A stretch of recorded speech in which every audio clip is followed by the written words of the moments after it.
Mir hat es wirklich mega gut gefallen.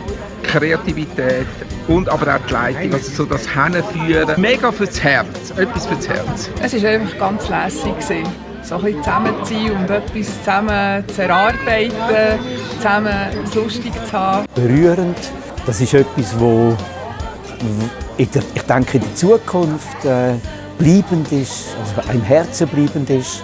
Es ist ganz, ganz, ganz toll und bewegend, was da läuft. Wie eine grosse Familie, wir kommen nicht zur Ruhe.